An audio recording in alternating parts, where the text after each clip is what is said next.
A missão hoje é estar consigo através de uma entrevista que vale a pena. Vou falar com uma pessoa que você conhece. Veja só. Oh, reverendo. Tudo bem? Tá bom. Podemos entrar? Obrigado. Seja bem-vindo.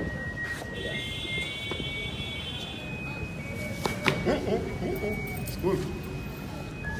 Como está, reverendo? Estou bem. Sejam bem-vindos. Nível.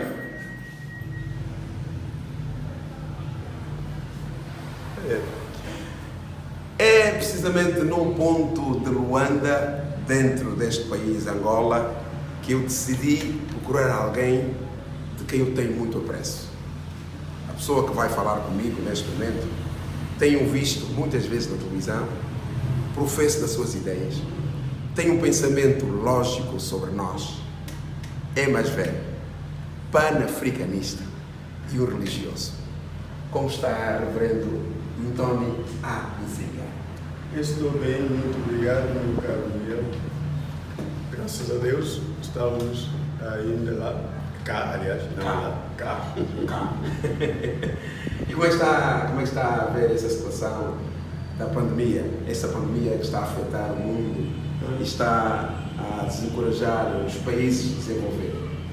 A pandemia é realmente algo que trouxe muitas frustrações, mas como sempre, é uma crise, é resultado de uma crise na nossa maneira de viver como humano, na nossa maneira de gerir o que nos é dado pelo Criador.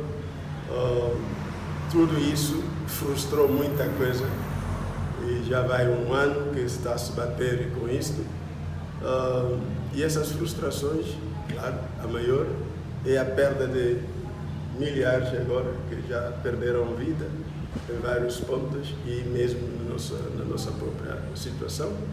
E isso não está sendo bem encarado, mas graças a Deus também vou dizendo, e é aquilo que sempre dizemos teologicamente, que todo momento de crise é Kairos. E o Kairos é um momento melhor para mudar as coisas que não estavam a andar bem. Por isso, a crise nunca vem para nada, vem sempre para questionar. Será que estão a andar como deve? Será que tudo está mesmo bem? Então, essa pandemia é para mim esse é o objetivo, ou esse significado. Não o objetivo, mas o significado que estou a tomar a sério. Eu queria dizer ao o reverendo Tony Nzinga que eu faço parte da geração, a última geração da geração deles. Porque a independência já tinha 15 anos, já era lúcido. E assim, com o mais velho aqui ao lado, muitos não gostam de se tratar com o mais velho, mas nós temos de tratar, independentemente de gostar ou não. A verdade é que, reverendo, estamos independentes desde 1975. Passam 45 anos desde a independência. É claro que tem muita coisa a dizer, porque refletiu nesses 45 anos e muita coisa passou pela cabeça. Os pontos principais dos acontecimentos destes 45 anos levam-lhe a quê? A ficar alegre com a independência, a ficar triste? O que é que pode dizer?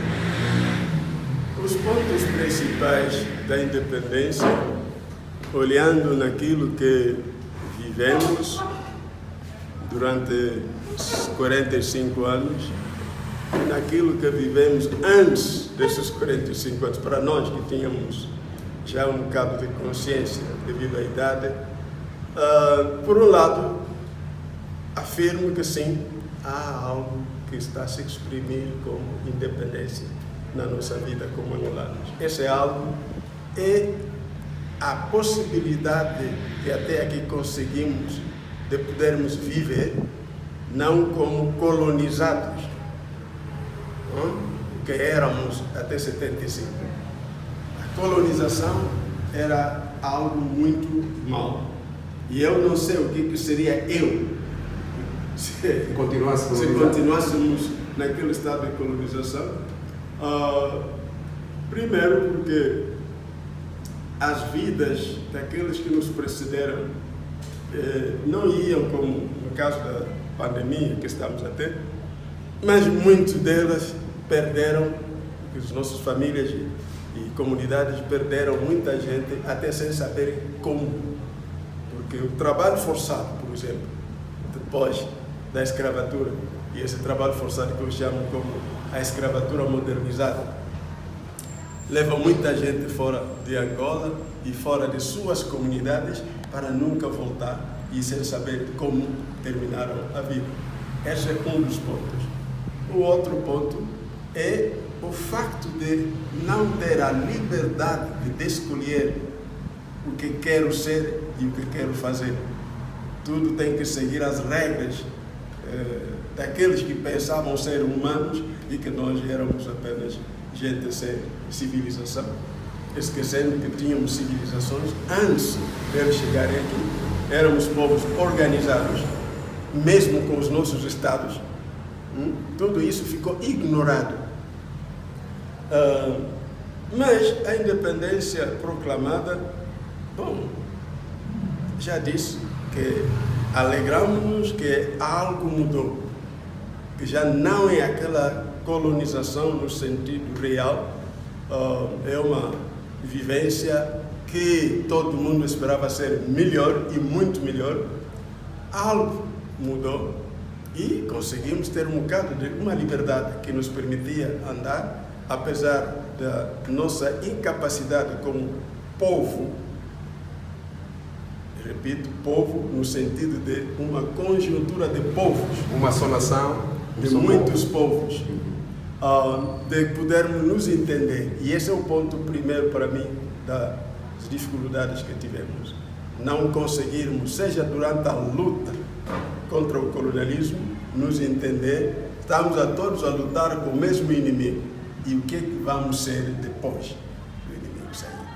Nunca conseguimos esse entendimento comum desses povos todos, que os portugueses chamaram angolanos.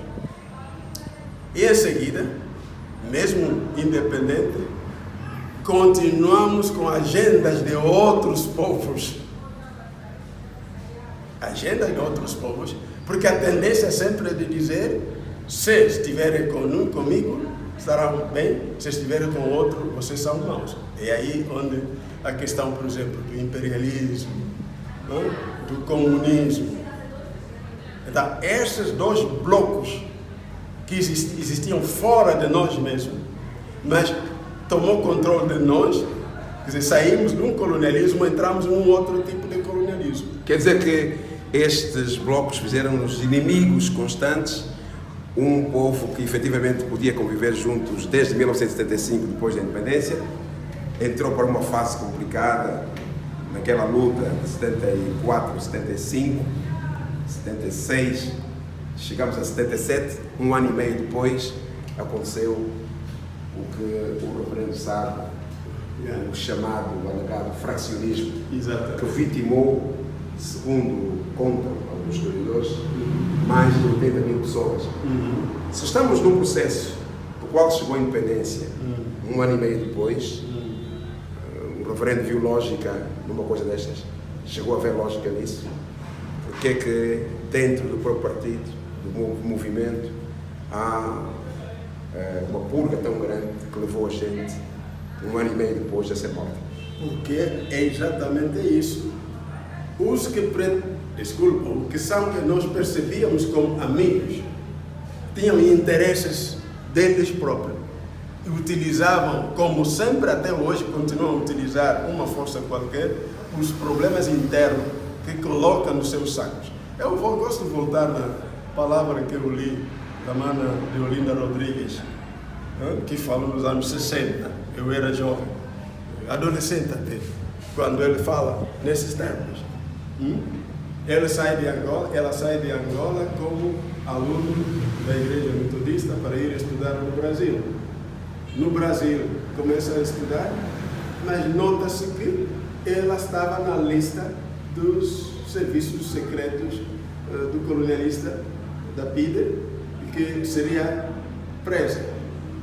E como estava no Brasil, e o Brasil tinha um acordo com Portugal, de que se alguém, a polícia portuguesa, alguém está no Brasil e cometer um crime ou uma coisa, deve ser expatriado para Portugal. Então, estando em Angola, estando no Brasil, como angolano, aquilo caía bem. A Bíblia estava na esperança de poder trazer de volta aquela pessoa.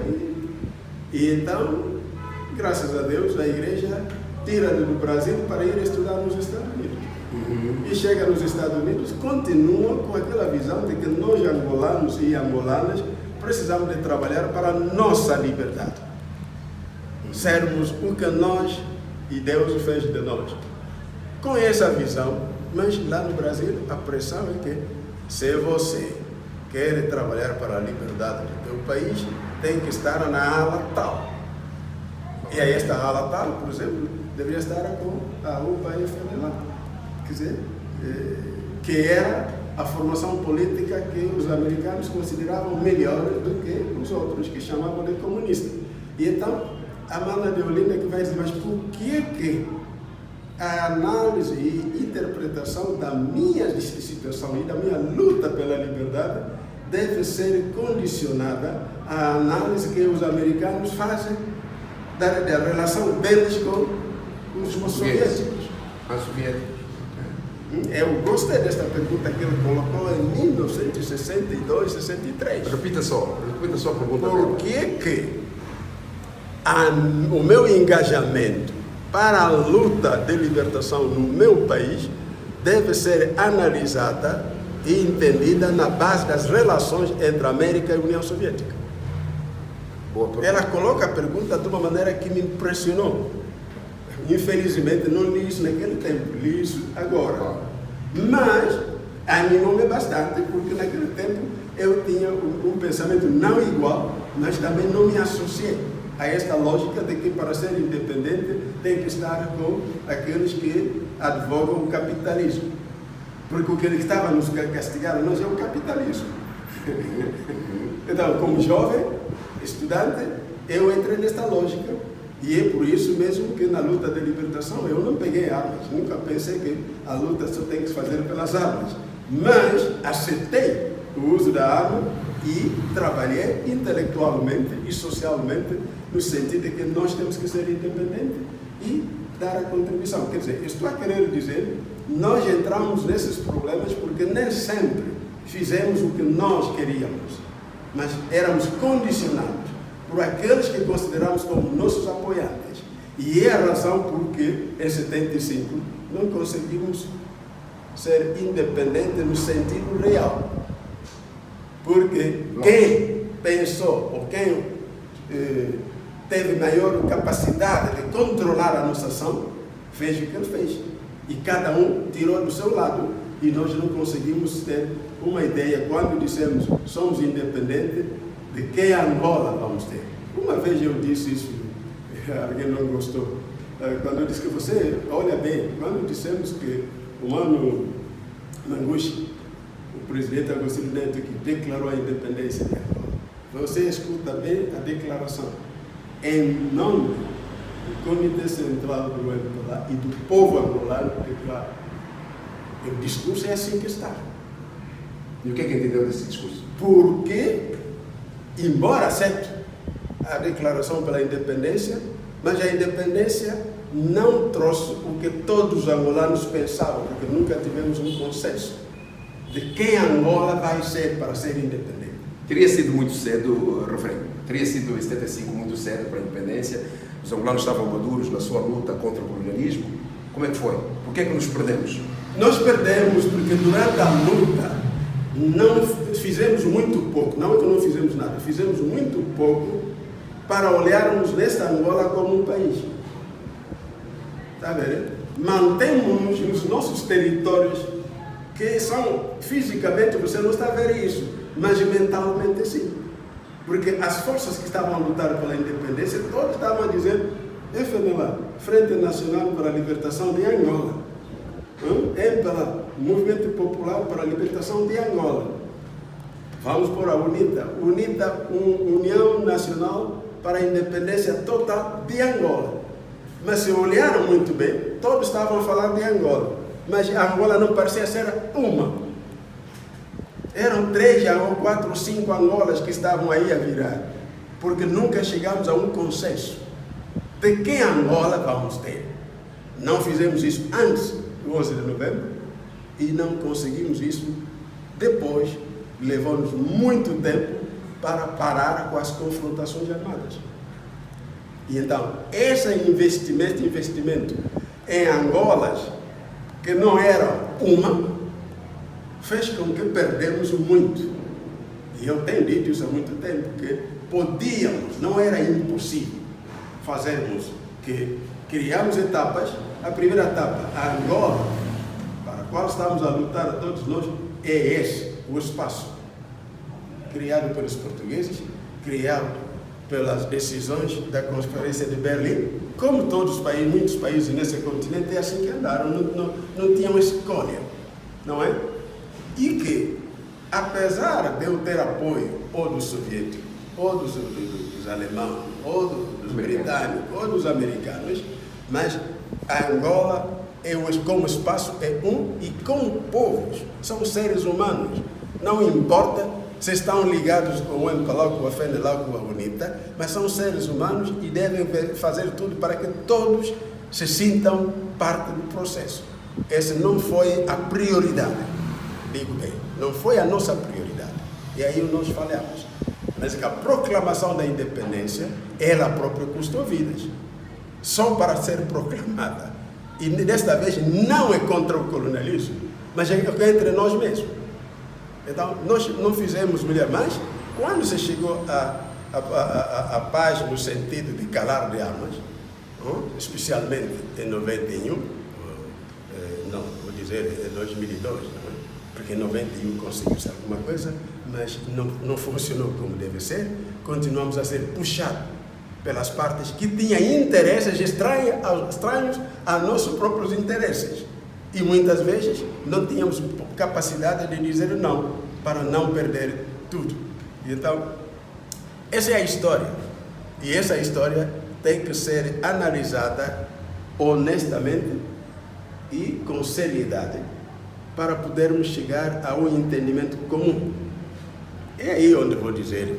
Não, e é aí onde eu pego, vai dizer assim, senhora, estando preocupado com a situação que estão a viver os jovens que estão abaixo de mim, diga-se a faixa etária, porque eu sou o último da geração dos mais velhos, estou preocupado com tudo que está a acontecer. Será que 45 anos depois podemos mudar de estratégia para sermos mais angolanos, entendermos mais? Será que vamos esperar pelo primeiro meio século da Angola? Será que ainda é pouco tempo para virarmos isso? Mas a verdade é que estamos a perder muita gente. Reverendo, nós, se no passado éramos mais, agora somos poucos. O país é muito grande. Esse país tem quase 1,3 milhões de quilómetros quadrados. Tem, segundo o censo do Instituto Nacional de Estatística, somos cerca de 28 milhões. Nada para um país com esta superfície. Se comparado com a Nigéria, que com 900 mil quilómetros quadrados tem perto de 200 milhões de pessoas. Então, eu digo, na brincadeira tenho dito, que até uma riqueza Angola tem pouca gente, porque se fôssemos um país como a China, que tem 1 bilhão e 400 milhões de pessoas, como é que havíamos de comer um pão? Como é que havíamos de ter emprego? Mesmo com pouco, numa Angola tão rica, daquilo que o referendo, quando adolescente, quando o jovem acompanhou os políticos, e o que lê hoje, onde acha que nós estamos aí, referendo? Estou preocupado com isso. É uma grande preocupação e tenho certeza que não és o único a pensar nesses termos. Deve haver muitos angolanos preocupados com isso. Eu, pelo menos, posso dizer que ao longo dos tempos, aquilo que eu já disse foi sempre a minha observação e a minha análise. Não tínhamos colocado Angola no centro de tudo, como ponto focal. E aqui não estou a falar de Angola apenas como nome, mas para mim Angola é o espaço e os seres humanos que lá estão. Essa para mim é Angola. Mas não eram sempre no centro. no centro da maioria da liderança era o poder político para controlar e não é para servir.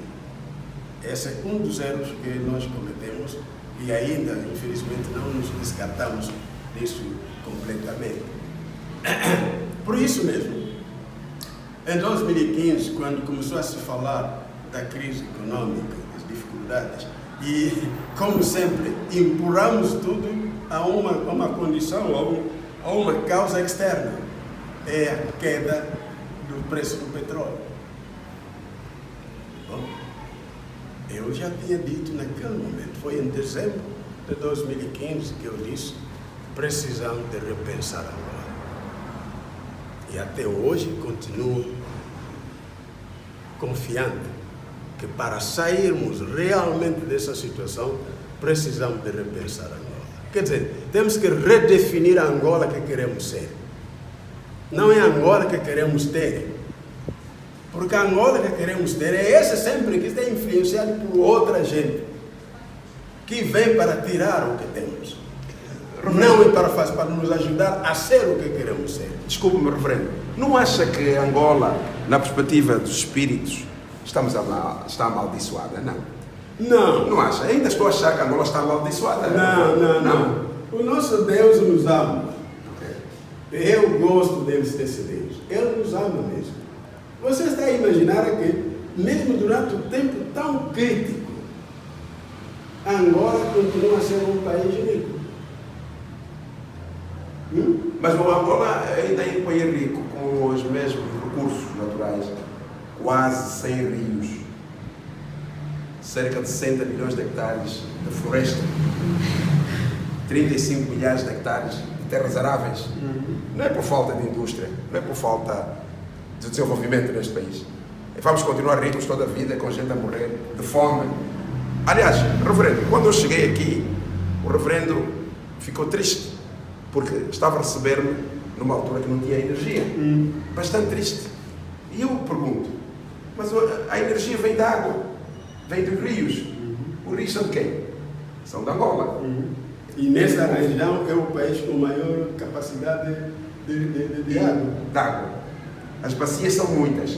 Só no norte tem cerca de 60 rios, por aí, quase 600 lagos. Então não acha que Angola, que é a dona, Angola, como o povo humano, dono dos rios,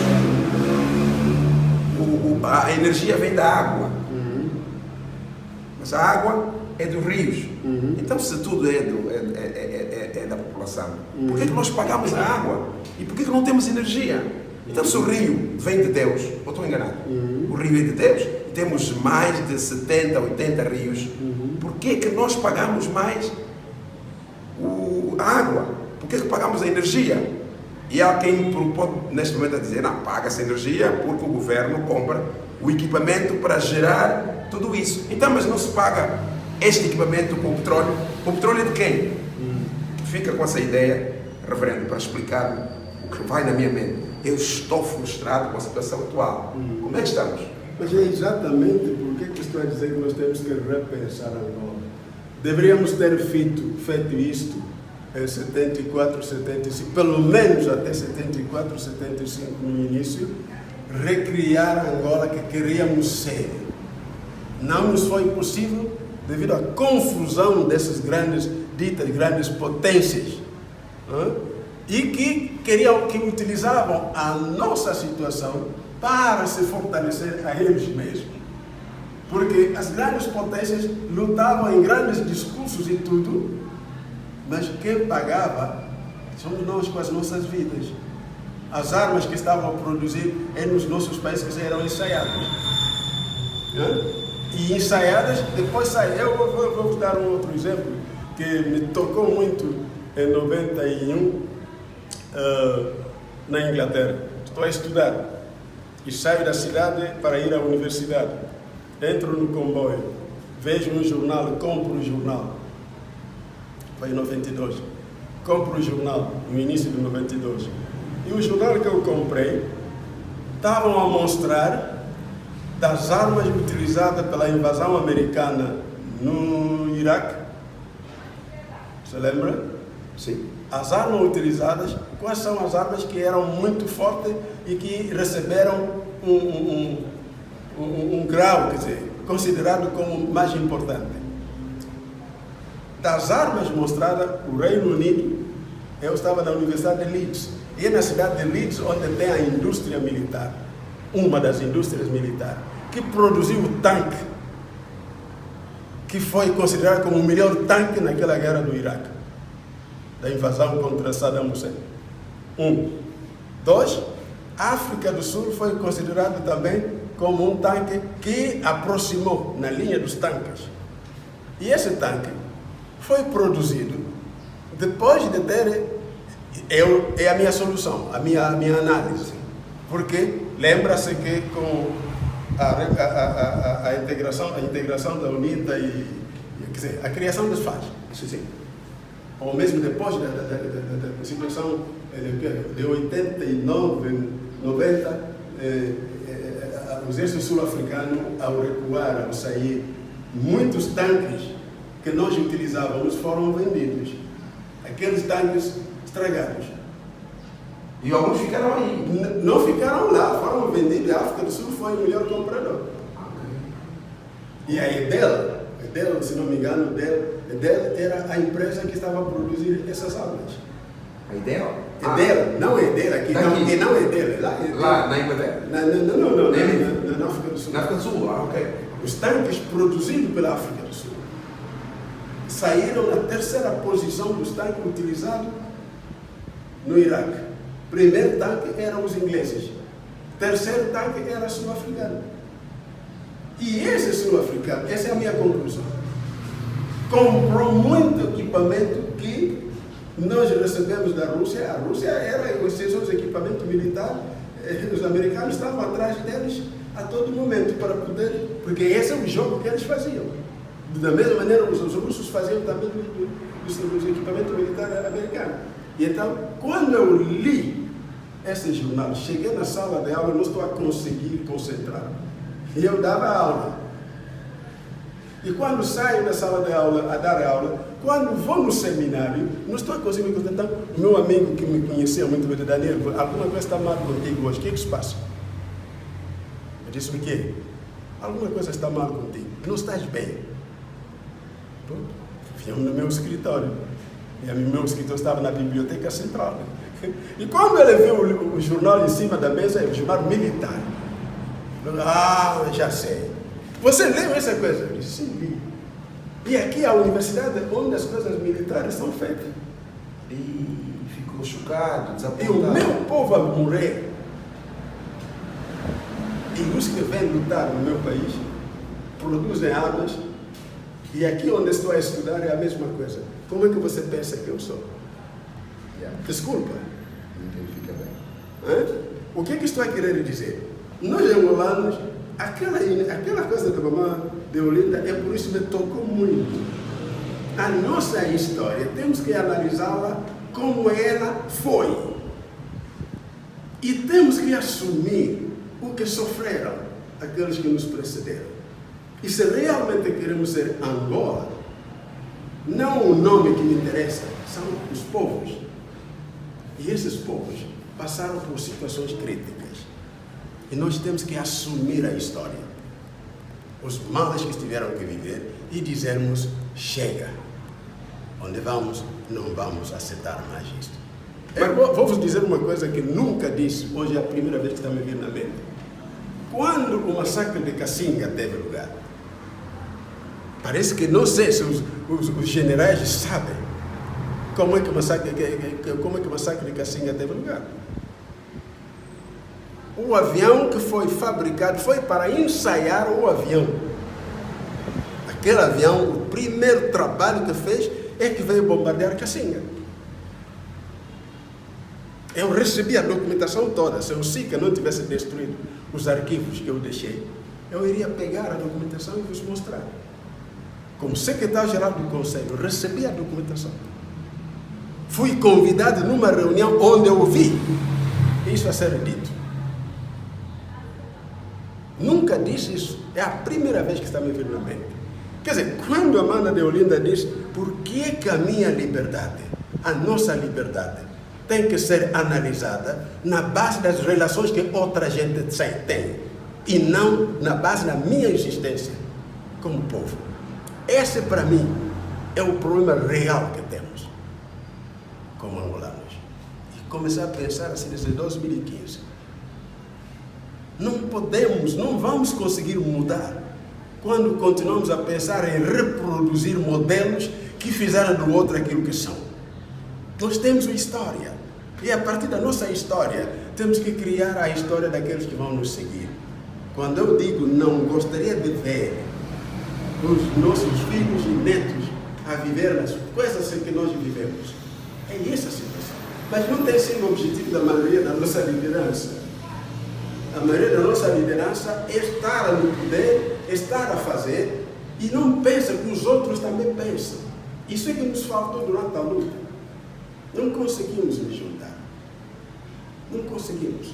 Porque cedemos muito aos conselheiros e apoiantes que têm interesses totalmente diferentes dos nossos.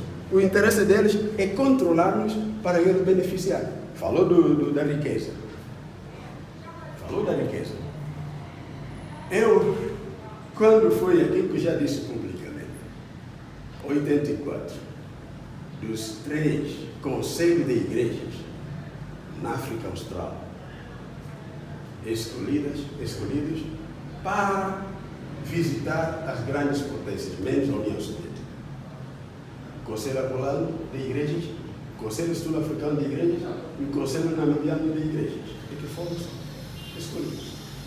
Quando o Conselho Sul-Africano foi chamado, estou a falar de 1984, vocês viram, todos viram, mais verdadeiro Tutu, quando ele era secretário-geral do Conselho das Igrejas na África do Sul, eu era secretário-geral do Conselho aqui, e eu fui eleito 1 ano antes dele. Vocês viram ele na televisão e tudo, a ser recebido por Reagan. O Conselho das Igrejas da Namíbia foi a mesma coisa. O nosso não foi recebido na Casa Branca, só foi recebido no Estado, no Departamento do Estado. Mas é por causa da resposta que nós demos. É por causa da resposta que nós demos que outras não foram canceladas. E uma delas que eu vou te dizer agora. Reverendo, Angola está fazendo muito dinheiro no petróleo. Mas vocês estão a utilizar esse dinheiro para sustentar o regime comunista de Fidel Castro. Por isso, a igreja tem que fazer uma declaração contra o comunismo. E garanto-vos que o governo dos Estados Unidos, essa é a palavra, o governo dos Estados Unidos da América vai apoiar a igreja de Angola com essa posição. Aí pensei, não fui preparado, que esse é o assunto que vai ser colocado. Tivemos reuniões preparatórias antes de falar com o secretário do Estado. Não fui preparado. Não me disseram que esse é o assunto na agenda. Na diplomacia é isso que se faz. E caí como uma bomba. Vou responder como? Aí, quando eu digo, o meu Deus, amo-lhe, porque nunca me abandona, veio-me na minha mente. Senhor secretário de Estado, muito obrigado por nos ter recebido, e por todo o apoio, tudo. Eu quero começar por falar daquilo que meus velhos me ensinaram na aldeia onde eu nasci. É o quê? Que me ensinaram, quando você está num sítio, num ponto, e recebe notícia que a mãe morreu, minutos depois, vem um outro a dizer, o país está a morrer. E vão te perguntar, o que é que vai fazer diante desses dois fatos? A mãe já morreu, o país está a morrer. Então, se você dizer, vou enterrar a mãe, depois volto para vir defender o país, chapada. E se você dizer, vou defender o país, depois volto a enterrar a mãe, uma banana. Senhor secretário do Estado, nós, a fruta na aldeia, comíamos a qualquer hora, não como vocês que comem fruta depois do jantar ou do almoço. Nós, a qualquer hora. Mas quando um velho te dá, a fruta, depois dessas perguntas, é aquilo que você tem dado à pessoa no prêmio Nobel, que você ganhou. E ele gritou, aquilo, então aquilo é educação cívica. E sim, aprendi quando eu estava na aldeia antes de ir à escola. Eu fui à escola na idade de 11 anos, não como você que vão a 6 anos. E ele logo disse. Minutos depois vieram tirar ele da sala. Mas não é isso que me interessa. O que é que me interessa? Nós estamos a lutar com um problema sério. E isso nós tivemos. Aquela guerra toda. Deixa-me recuar um pouco. Naquela mesma viagem, a viagem começou em Londres. Só França que não nos recebeu. De Londres e Alemanha. De Alemanha, Canadá. De Canadá, Nações Unidas, Nova York, Nações Unidas, em Washington, no governo americano. Aí, essa coisa que eu já vos contei. Mas em Londres houve uma outra coisa. Me colocaram uma pergunta. Reverendo, estou a falar de 1984. Pensa que vai haver paz em Angola se houver reconciliação entre o UNITA e o MPLA? Eu disse não. De novo, não fui preparado. Como os vossos jornalistas, sempre as perguntas caem assim. E não. Não, como? Disse não. A paz em Angola deve ser fruto do trabalho de todos os angolanos. Por favor. Não tinha a pensar, não me disseram que essa é uma das coisas, perguntas que eu vou receber. Dei esta resposta. Criou massa. Mas é que quando chego em Nova York, antes de ir a Washington, telefone Luanda para falar, a saber a saúde da casa, a mulher, a esposa está me dizendo, você está fazendo política. Eu? Sim. O que é isso? Está fazendo política. Alguém veio aqui. E quando ele deu o nome, esse homem trabalhava no Serviço de Segurança. Veio dizer que você está fazendo declarações perigosas, não se sabe se quando voltar a Luanda, virá em casa ou vai na prisão. A esposa me disse isso. Agora imagina, quando chega a Washington e aquele cenário que eu te contei. Também a resposta veio. Eu não sabia de onde veio e como é que veio, mas respondi. E aquilo é que fez cancelar a audiência com o Senado. Saímos do Departamento do Estado, fomos no Senado para a reunião com o Comitê do Senado para a África. Só encontramos 2 polícias grandes a dizer que a reunião está cancelada. E a senhora diretora que estava a organizar o programa pegou-me assim, me abraçou. Disse, Cinda, o que é que estás a fazer? Eu disse, o trabalho que você fez lá, esse é o resultado. De maneira que nós chegamos à Casa Branca. Delegação, não estava sozinho. O que é que eu estou a querer dizer? Angola, e essa é na tradição Congo que aprendi, o país é mais importante. Não que a mãe não é muito importante. Mas quando a mãe morreu, o país está a morrer, não vais perder as duas coisas ao mesmo tempo. Vai ainda salvar o país. E quando voltar, vai enterrar a mãe com honras e tudo. Mesmo você vai encontrar apenas ossos. Mas você a dizer que a prioridade da mãe, os inimigos vão vir te encontrar quando estás a chorar a mãe. E na nossa cultura, você não mora hoje inteiro amanhã. Todos têm que estar presentes, pelo tempo todo. Estou a falar com o reverendo Antoni Anzinga. Um reverendo que, como reverendo, à semelhança de Martin Luther King, é um ativista dos direitos civis. Como é que não tem política no coração? A política vive dentro dele desde que nasceu. Todos nós somos políticos, porque vivemos um mundo normal e somos inteligentes. Quem nasce normal é inteligente, mesmo que não tenha estudos. O estudo dá o conhecimento, mas o nosso raciocínio nos dá a liberdade. Este reverendo que aqui está é a pessoa com que conto para o meu pensamento consciente. Tem sempre alguma coisa ótima para nós. Pensar o país, pensar Angola. vim buscar reforço para manter de pé nos próximos anos desta minha vida. Tudo o que aqui está a passar é experiência de vida. O reverendo alguma vez teria dificuldade de aceitar e fazer política? Teria, se o político está sempre dentro de nós. O reverendo veio depois. A política veio antes. E o que está em si é um direito pelo qual defende o homem. Qual é o medo de fazer política? Ainda estamos na fase de cheio menino não fala política. Quando todos nós temos que refletir o país, como disse o reverendo, para termos um caminho melhor com todos nós na nação. Como é que fica isso? Como é que temos que tirar partido da nossa consciência social e política para fazermos andar este país com o número de jovens que tem, segundo o Instituto Nacional de Estatística, com 20 milhões de habitantes, nós temos cerca de 19 milhões e 600 jovens. Há mais jovens aqui em Angola do que em outras partes do mundo. Portugal, por exemplo. O que fazer deles? Uns não têm formação, não tiveram instrução académica, mas todo mundo teve educação de berço, sair, informação de pais para filhos, e aqui estamos. A Deus dará, braços atados, não há emprego. Como é que podemos fazer um país com dessa deficiência social?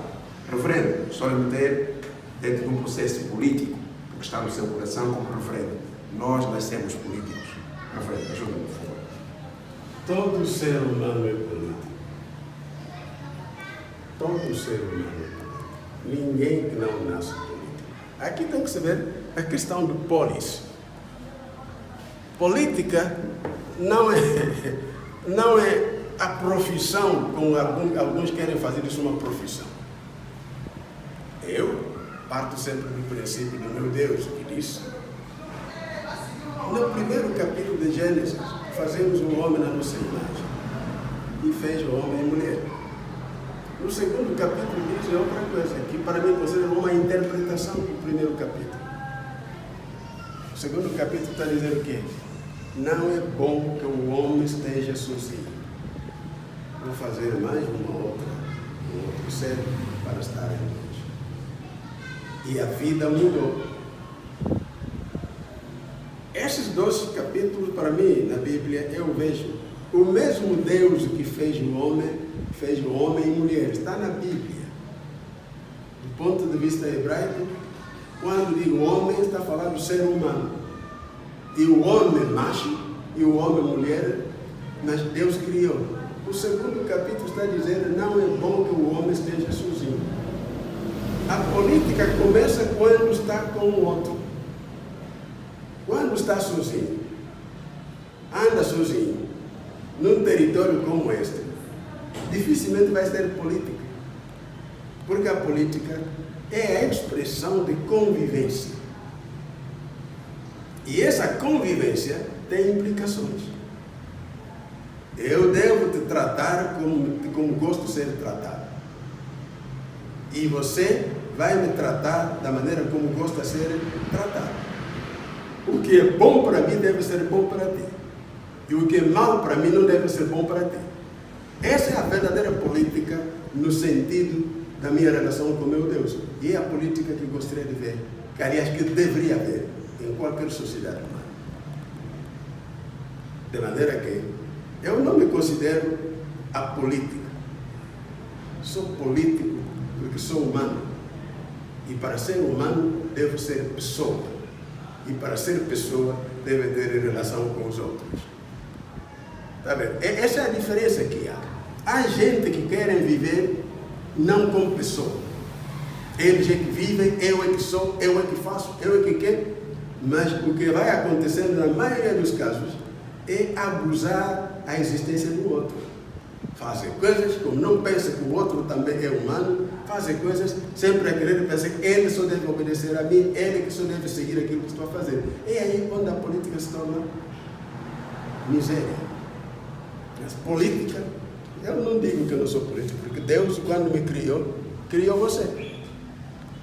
Não o facto de ter nascido antes de você, Mas o facto de ter criado você, e você nasceu, eu sou obrigado a reconhecer que em ti há algo de Deus. Porque ele disse, criemos o homem na nossa imagem, para que seja a nossa semelhança. E eu acredito nisso. Eu acredito nisso. E por isso mesmo, eu sempre tento, a todo momento possível, me lembrar que no outro há algo de Deus. O outro é semelhante a Deus. E é essa a política que Deus quis, deu logo no princípio, e que devemos sempre viver. Agora, se estamos fazendo política partidária, isso já é outra coisa. Que se tornou, na história da humanidade, a causa do desastre, um dos desastres que temos tido. Especialmente quando a adesão a uma formação dita partidária já não é questão da consciência, mas é questão da emoção. Aí eu tenho muita reserva. Para eu dizer que estou desta formação, eu tenho que ter a consciência e ver que nela estou a fazer o que devo fazer, que garante a humanidade do outro, que é humano como eu sou. Não estou dizendo que não pode acontecer, mas eu cheguei à conclusão que o partido, por exemplo, político, em qualquer sociedade, deve ser um espaço de ação organizada da sociedade madura. Quer dizer, quando aceitamos que vamos fazer isso para o bem do país, tem que ser mesmo o país. E não é o nosso grupo beneficiar e ignorar aos outros. É essa política que eu não consigo ainda gerir. Não consigo ainda fazer. Espero que não vou fugir daquilo que o meu Deus colocou em mim e ir me meter naquele tipo de política. Enquanto eu tenho, tudo está bem. Sem esquecer o que estão sofrendo. Angola, no dia de hoje, só mesmo quando estou a andar aqui em Viana, já há um bom tempo não consigo ir nas províncias, mas quando estou a andar, especialmente esse tempo todo que eu fiquei doente, e que sair de lá mesmo para vir cá, da minha casa para vir cá, era difícil com a minha doença. Mas quando estou a ver os pequeninos, está-me vendo essa, pai, eu não tenho nada a comer.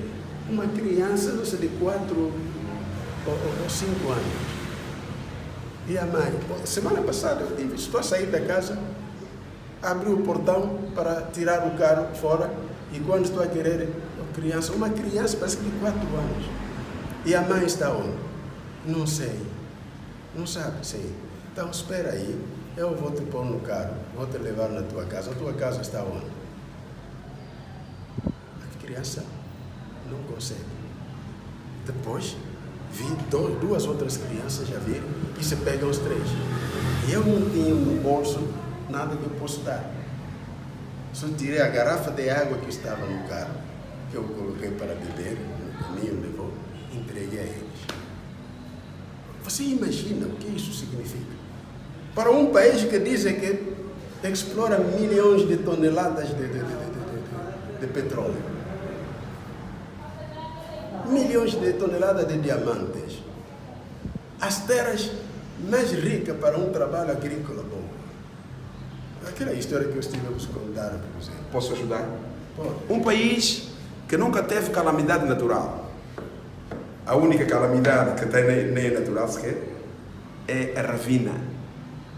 O mar é calmo, segundo os agentes e técnicos e cientistas da National Geographic. O mar de Angola é o mais calmo do mundo. Nunca teve vento de 150 a 200 km por hora. O nosso vento deve andar entre os 3 e os 10 km por hora. Nunca tivemos um tornado, uma tempestade daquelas. Reverendo, nosso país é fértil em tudo. Terremoto, jamais. Não se fala disso aqui constantemente. Se há um tremor ou outro, é mera coincidência. Mas há calema. Não há tsunami, mas é a Calema. É a Calema também vem de quando é vez. Reverendo, um país tão bom, tão perfeito que Deus fez para nós. Como é que vamos recuperar isso? Pelo menos nos próximos 5 anos. Reverendo, eu estou preocupado com isso porque o jovem não trabalha num país rico. Aquela luboia de 404 quilates, que segundo ouvi foi vendido lá fora por cerca de 14 milhões de dólares, saiu daqui. Quer dizer, uma luboia de 404 quilates. Então, crianças com 4, 5 anos à procura de comida num país como este, de 75 até agora. O que é que podemos fazer mais para melhorar isso? O referente já falou tudo. O que vou deixar aqui, o que vou pedir, são as suas palavras finais. Porque não tem mais para dizer a mim. Muito mais. Deu tudo o que tinha. O que nós estamos a perceber, efetivamente, é que você vem de uma geração que devia todo mundo contribuir para termos um país melhor para todos. Para que netos, bisnetos não fossem procurar a casa com fome e o senhor também descapitalizado, sem nada no bolso para dar à criança, entrega apenas a garrafa d'água. Quer dizer, um gesto. Então as pessoas têm muito, porque é que não dão a nós também? É que o meu problema é, há uma criança de 5, de 4 anos, você lhe dá dinheiro, o que ele vai fazer? Ele comprar um chocolate, uma banana. Até eu trago às vezes o troco. E até, exatamente. Eu queria ir com ela em casa, ela fugiu.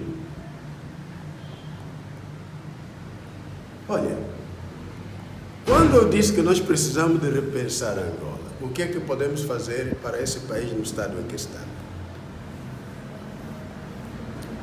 Bom, a primeira coisa, já falei há muito tempo atrás, o nosso sistema político deve ser repensado para que seja um sistema ao serviço da cidadania e não a cidadania ao serviço do sistema.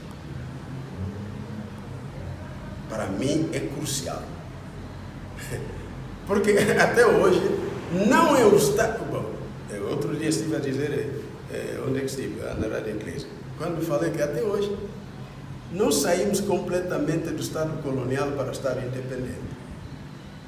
Porque os que estão no governo, que é instituição do Estado, consideram-se o Estado. Esquecendo o Estado, somos nós todos juntos. Esse aqui é o Estado angolano, a cidadania toda. E quem se mete no governo, coloca-se ao serviço do Estado. E esse Estado é o povo. Até hoje nenhum dos cientistas que se dizem especialistas em política me trouxe uma outra definição.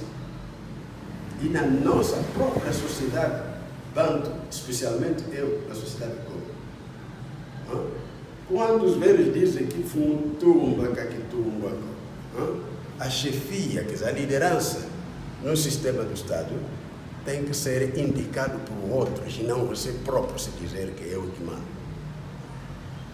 Isso já existia antes dos portugueses chegarem nessas terras. É assim que os nossos velhos viviam. Eles é que vão dizer, não, o Miguel é a pessoa que estamos a ver, tem boas ideias, boa coisa, ele que vai nos dirigir. Já existia. Já existia na nossa cultura, na nossa tradição, nas nossas civilizações. Dependendo do povo onde está, a sua maneira de fazer isso, mas a ideia era a mesma. Quem se coloca e quando começa a tratar os outros como coisa de nada, tiram. Já existia. Então, nós temos que, para Angola, tornar-se um país realmente, especialmente daquilo que chamamos de paz, foto daquilo que orgulho quando trabalhamos no Correio para chegar a essa definição da paz. Aquela experiência comum de vida juntos em harmonia. Se a minha vida e a tua vida não estão em harmonia, estamos em conflito. E com esse conflito não se pode falar da paz. A paz não é apenas a ausência de confrontações. É isso que dissemos em 2002. Será que estamos em paz? sem armas a cantar, talvez, mas já acaba de cantar há pouco tempo. O serviço do Estado, encarregado de assegurar ou garantir a segurança dos povos, entrou em confrontação com povos que estavam a se queixar de alguma coisa. A luta. Estou a falar das lutas, sim. E todos os anos que estivemos em conflito, esta é uma das razões. E aqui vou dizer aquilo que estás a falar da situação no país, com tudo que Deus nos deu. Por que está a aparecer em Luanda gente que não consegue fazer o trabalho? Aquele projeto que eu vos falei de apoio ao desenvolvimento rural. É de apoio ao desenvolvimento humano, mas começamos com o rural. E começamos com a agricultura. Em 74, quando eu voltei a Angola não tinha problema de fome como estava em outros países. Porque a agricultura familiar produzia 60% da produção agrícola em Angola não era de fazendas, vinha das famílias. 60%, 74, 75. Destruímos tudo. Primeiro, por causa das guerras, a população teve que fugir das zonas rurais, onde eles produzem, e até hoje estão a vir nas cidades, porque outro dia falei isso na Zimbo. Quando mataram aquele jovem aí no... Como é que se chama aquela zona aí? Rufino. É. Menino Rufino. Aquele menino. Eu falei disso. Muita gente fugiu das zonas rurais onde eles tinham vida. Porque o lugar mais seguro é nas vilas e cidades. E chegam nas cidades a dormir em casas de chapa. Chapa, se tiver ainda chapa, aí dá sorte. De cartões. E amanhã alguém vem correr por você que você não pode estar nessa terra porque é alguém que tem dinheiro que deve ocupar. E agora aconteceu de novo. Sem saber que por causa de nós, os cidadãos que vivem nas cidades, que eles tiveram que abandonar as aldeias. E eu fiz esta pergunta. Quantas aldeias que destruímos nós, seja do lado das Falas, seja do lado das Falas, que fomos reconstruir? Quantas? Mostrar os condomínios que estamos a fazer na cidade e nas vilas, que essa é a reconstrução.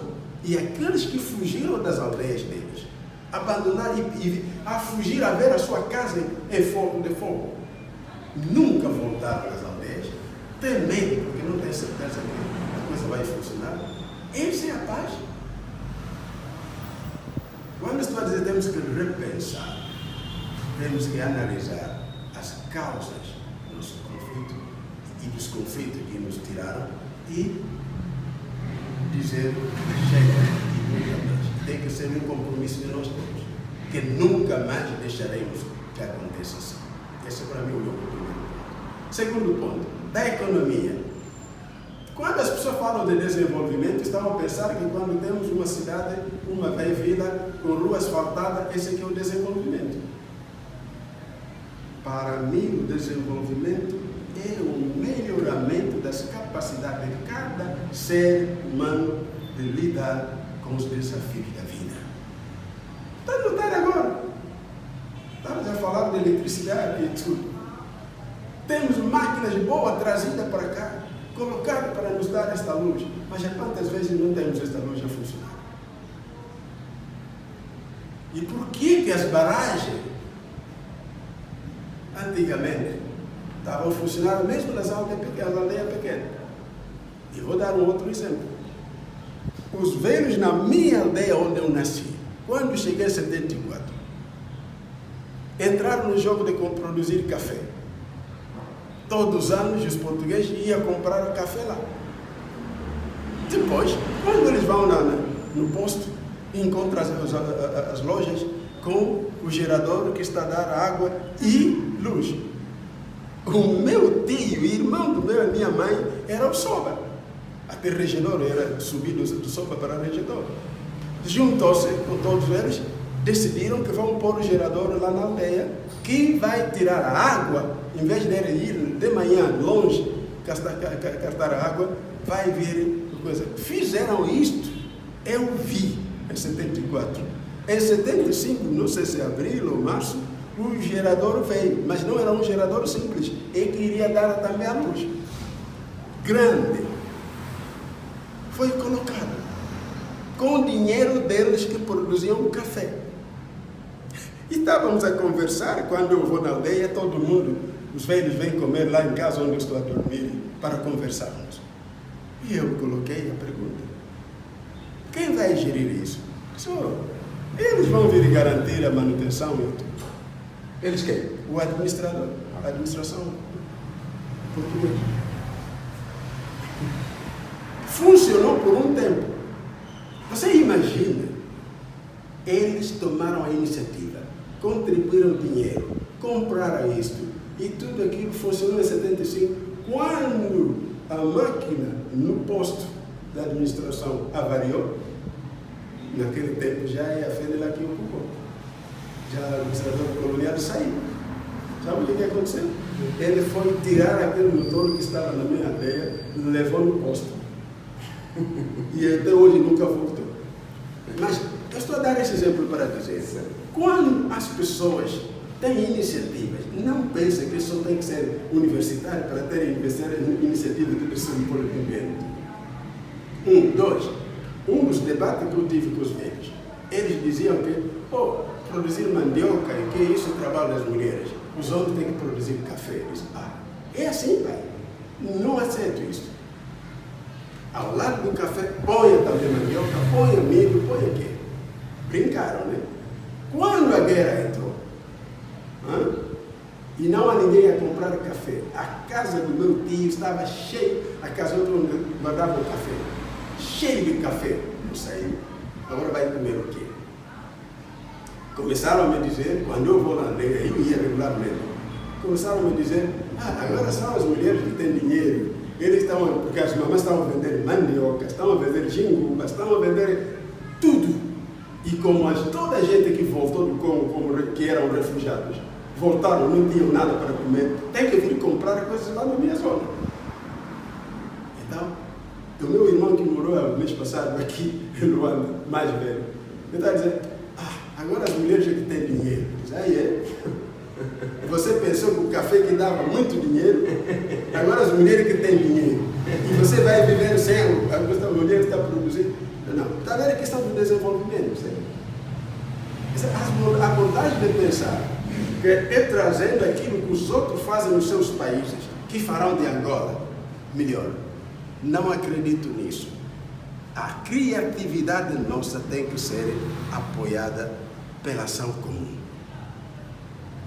Se voltarmos a produzir o suficiente do ponto de vista agrícola, Angola vai sair desta crise com muita mais facilidade. E não é necessário que a pessoa que não tem nada a fazer na aldeia, na cidade, tenha que vir à cidade porque é onde é a vida. Não, eu não acredito nisso. Desenvolvimento é o melhoramento das capacidades de cada ser humano de lidar com os desafios da vida. Os desafios mudam quando estamos a andar, e ao andar tem também que melhorar como nós vamos atuando com os problemas que estamos a encontrar. Essa é uma das coisas que está faltando no nosso país. Você vai notar que, como aconteceu nos anos 70 e 80, a cada vez que saem com um projeto, estão a trazer alguém, agora é do Brasil, da América e da Europa, que estão a vir com um projeto de como vamos fazer esses projetos, estão a levantar. Mas os angolanos já sabem fazer, as angolanas e os angolanos já sabem fazer lavras grandes, a produzir muita coisa. Tentemos ainda conosco. Temos. Acredita ainda no próprio angolano. Acredita mesmo em nós, nos nossos, mesmo que não tenham formação superior, mesmo que não sejam universitários. Aliás, uma sociedade não vive só de universitários. Trabalhe conosco. Estou aqui convidado pelo reverendo António Nzinga. Abriu suas portas para falar conosco e deixar a sua mensagem. Muito obrigado por esta oportunidade que nos deu. Nível.